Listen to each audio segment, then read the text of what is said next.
लेकिन उसका रखरखाव कैसा है, स्लिंग कैसे बांधी है, कैसे गांठ लगाई गई है, कैसे जुगाड़ किया गया है, वो जल्दी मारेगा उसको। तो वो देखना है टूटने की क्षमता कैसी है, भार जिससे कि रस्सी टूट जाएगी। मान लो कोई शार्प एज का मटेरियल है, ये गिलास के जो कॉर्नर है ना, ये बहुत शार्प एज है, अगर इससे हम स्लिंग को उठाएंगे, वेब स्लिंग इसको डाल के उठाएंगे तो कटने का चांस है कि नहीं है?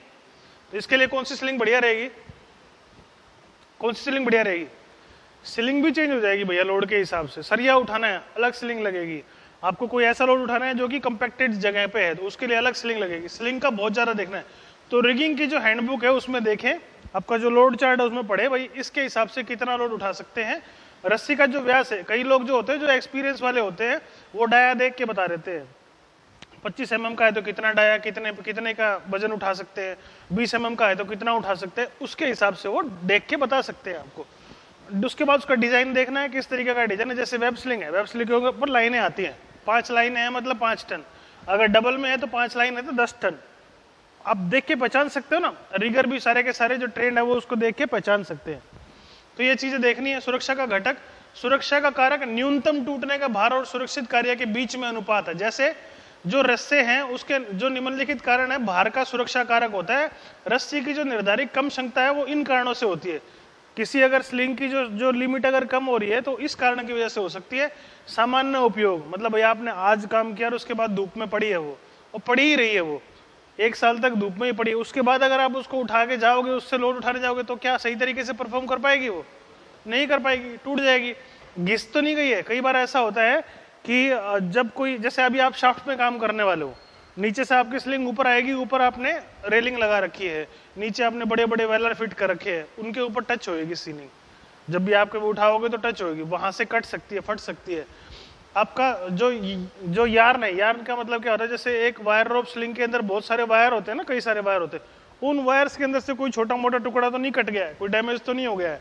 उसकी आयु कितने साल पुरानी स्लिंग है, कितने साल से आप यूज कर रहे हो, वो चीज देखेंगे। उसका आकार कैसा है, उसकी बनावट कैसी है, सीलिंग है, पट्टा है, चैन है, किस तरीके से उसको बनाया गया है। वो गुणवत्ता में परिवर्तन, जैसे हमने बताया कि धूप में रखी है, कई बार तेजाब में पड़ी हुई है, कोई एसिड गिर गया, कोई केमिकल गिर गया, उस पर किस तरीके का रिएक्शन करेगी, वो चीज देखनी है। त्वरण और निष्क्रियता, किस प्रकार से उसकी मेंटेनेंस कर सकते हो। जैसे आपकी वायर रोप स्लिंग है, उसके अंदर केमिकल कंपाउंड मारते हैं ना, जो नॉर्मल आपका स्लिंग है उसके अंदर मारते हैं ना कंपाउंड, क्यों मारते हैं? ताकि उसकी मजबूती बनी रहे, लुब्रिकेंट रहे। अगर सूखी चीज को उठाएंगे तो क्या होगा? टूट जाएगी, ब्रेक हो जाएगी वो। तो इसकी जो पुलिंदा जो रस्सी जो है वो घर्षण की वजह से, रगड़ की वजह से भी टूट जाती है। कई बार आपस में जब रगड़ खाएगा तो टूट जाएगी। और जब ज्यादा झुकाव दे दिया जाए, मतलब एक चीज की जो कैपेसिटी थी 5 टन की थी, लेकिन आपने 10 टन लोड दे दिया, टूटेगी नहीं टूटेगी? ज्यादा जब लोड दोगे तो टूट जाएगी वो चीज। तो वो चीज देखनी है। कई बार क्या होता है, सूखने की वजह से, अभी जैसे बारिश का सीजन है, बारिश के सीजन में क्या हुआ, सारी की सारी स्लिंग ऊपर पड़ी रही है खुले में, बारिश आई, गीली हो गई, फिर सूखी, फिर गीली हो गई, फिर बारिश आई। 6 महीने के आसपास, 3 महीने के आसपास बढ़िया बारिश होती है। बारिश में हम अपना मटेरियल होता है ना, फफूंदी लग सकती है, बारिश की वजह से खराब हो सकती है, मिट्टी में कीचड़ में सनी हुई है, वो बहुत बड़े बड़े कारण है उसके फफूंदी लगने के और सड़ने के। अगर वो चीज सड़ गई है तो ऊपर से दिखाई नहीं देगी, अंदर अंदर खराब होती चली जाएगी। जैसे आप ब्रेड खाते हो, ब्रेड है, रोटी है, उसको 10 दिन तक छोड़ दो तो उसमें क्या हो जाता है, फंगस लग जाती है, लगती है ना। पानी को एक जगह पर छोड़ दो, फंगस लग जाती है, फफूंदी लग जाती है, ग्रीन एल्काई हो जाती है। वो चीज बचानी है। रस्सी में गांठ मार दी कि आपका जो माल है वो छोटा है और आपने सोचा कि आपकी जो लिफ्टिंग की स्लिंग जो है आपकी 10 टन की उसकी कैपेसिटी है, आपका माल 1 टन का है, लेकिन बहुत लंबी आपके पास स्लिंग है, इतनी लंबी स्लिंग है, तो हम लोग क्या करते हैं, उस स्लिंग को छोटा कर देते हैं और छोटा करके गांठ मार के फिर उसको यूज करने का वो करते हैं। तो चल पाएगी क्या वो?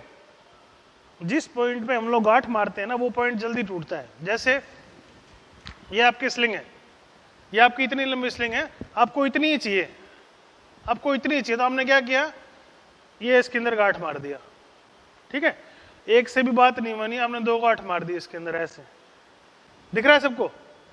अब ये जो आपने गांठ मार दी, यहाँ पे आपने हुक में लगा दिया, यहां से आपने इसको माल को पकड़ा और ये आपने उसको उठा दिया, सेफ है। क्यों? हाँ जी भाई,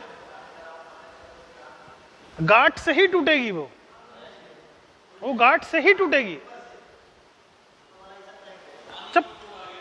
चपक से हो जाए, क्योंकि वो इस तरीके से डिजाइन नहीं है, वो इसी तरीके से डिजाइन है कि गांठ ना लगाई जाए। ऐसी रहेगी तो बढ़िया रहेगी।